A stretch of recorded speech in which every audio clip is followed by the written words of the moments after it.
regardless of that, you still decided to go and do your own thing, follow your own route. For any newbies that are watching this, just to rewind it just slightly before we get on to your second essay, because that's a story in itself. What methods did you use to approach landlords, agents, and everything to get your first deal? What did you do specifically, or what did you try and what did you fail at? What did you do well at? Man, sometimes I run around in circles, right? And there's nothing specific, right? I was just winging it, hoping for the best, channeling all my energy, as I previously stated, or should I say my passion, into hoping something will work. Picking up tips on what people do and do this and do that, and kind of going for it, essentially. So I don't have a method, in a way, if I'm being completely honest. Just persistence. Yeah, it's just persistence all the time. I wasn't letting agents mug me off. Like, you've got a little nickname of something that you created. For anyone that doesn't know, in the group we call it the Kenan effect. There's actually a video of this, and I don't even know what he's like when he's at home.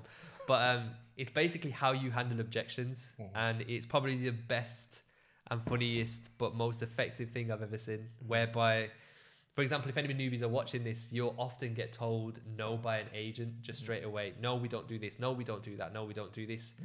And your first question is, but why? Yeah. Okay, but why don't you do that? Okay, but if it makes you X amount, or I bring you X amount of clientele, or you get so and so as a result of this, why don't you do it? Okay, are you actually the right person to talk to? Because I know I've spoke to other agents, you know what I mean? Yeah. And obviously got nicknamed the Kenan effect. I think everyone starts using it now, to be honest with you. I don't know how much money you've made people out of that one thing. You should probably copyright it. It's not enough, to be honest. But have you always been like that, in terms of like, you don't take your first objection as this is gospel? Okay, I've got to walk away now. Have you always questioned everything? It goes, always question everything in life, even Sky News. Yeah. Free thinking, right? So I'm taking it back to what I said from the beginning. It's like my passion, persistence, like this has got to work for me, right? So I'm not too fussed about what Matt says at the desk at an estate agents who just recently joined. You're not the person I need to talk to. I need to speak to somebody else. And see, my experience has molded me into a resilient individual, and I'm very assertive. I need to get what I want, obviously in a respectable manner, but be a bulldozer, like, you know what I mean? I can humbly say I'm street smart, so I know when somebody's trying to mug me off on the road, right? From when an agent's trying to give me some poor excuse. So I just essentially put it on them, you know, put them on the spot, should we say. It's funny that you say that, because as soon as we started doing it, a lot of us adopted this method. I actually filmed so many times just to show people that they actually crumble under the pressure, and then all of a sudden it's hang on a second, and this goes back to you are a company. Although you're an individual, you represent a company, so you can be as big as you feel like you can be. Do you know what I mean? Of course. And that's what it comes down to. Look, I've adjusted my language so much that I'm having a conversation, I'm saying we all the time. 100%. It's just, I'm just conditioned to say it now. Yeah. But you can, in a way, say we, because like you're speaking in the future, like So we, true. this big company I'm about to build. But you know, at the time, you can say I and I this, but need to feel and sound bigger than you are. Taking it back, that agent is standing in the way of my success. True. So someone's got to go down, right? Or they can just join me on the journey and just help me. You know, I don't need to be fobbed off. I just want the truth, and we can move forward. I'm there as a rent-to-rent company.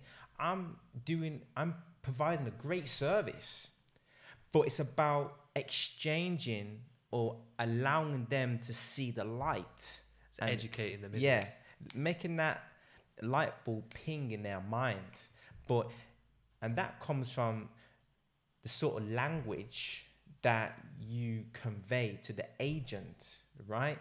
And that's why sales is so important, because once you understand sales, you begin to understand that every word is calculated. Even when people are writing a persuasive piece of writing, that's why I'm learning about marketing. Even down to certain words or things, it's all there to create interest and get some curiosity up and running, and ultimately get some desire, and then for them to contact you, right? Yeah. So yeah, it's all about that, man. Yeah, if anyone wants to see any examples or that clip, I don't know if it's on your actual Facebook, but if not, join the Facebook group. It's under units. I've tagged it so everyone can see it. It's on yours. Yeah, it's on Property Newbies, but it's definitely one to watch purely for the basis of handling objections, learning the language, not taking no for an answer, of course. And obviously ultimately getting the conversation to be able to talk to the decision maker, not the first person who's normally the gatekeeper. Yeah. And like you said, just another tip as well, if you do want to look bigger than you are, get your laptop, YouTube, Office Sounds Volume 2, and every time you make a phone call, it's got Office Sounds in the background. It's amazing. You got to do what you got to do. I got 2 tips. I know, even though we're having this conversation, I may be making reference to the people, because as I said, that it's just naturally within me to help people. So I'm like, check this and check this out, right? So one book that really got me thinking, I've told you what it is. You know which one I'm talking about, right? Zig Ziglar. You know it. Yeah, Zig Ziglar, Closing the Sale. Man, that is so powerful. Have you got it? Got it, man. Powerful.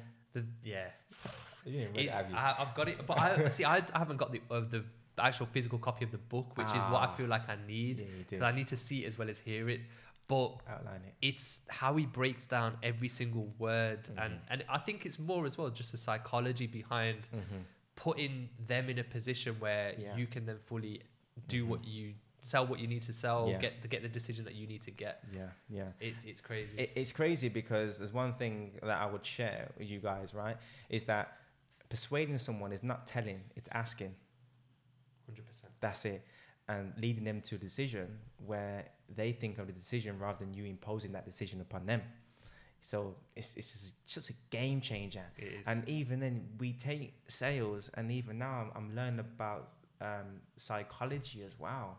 Psychology, law, tax, property, all these things that we're not taught in school, I'm learning about, because it's important. And I'm seeing psychological tactics. Once you understand, psychology, it's like your eyes are open, wide. You see it everywhere. They call it third eye. It's open, and you take a step back and look at the kind of tactics that the media are presenting to us. You're like, whoa, they sound like some good tactics, right? And it's crazy, and we're not going to jump into that, but the whole face masks and the whole 2 meters is good social conditioning, right? Don't worry, we will talk about it.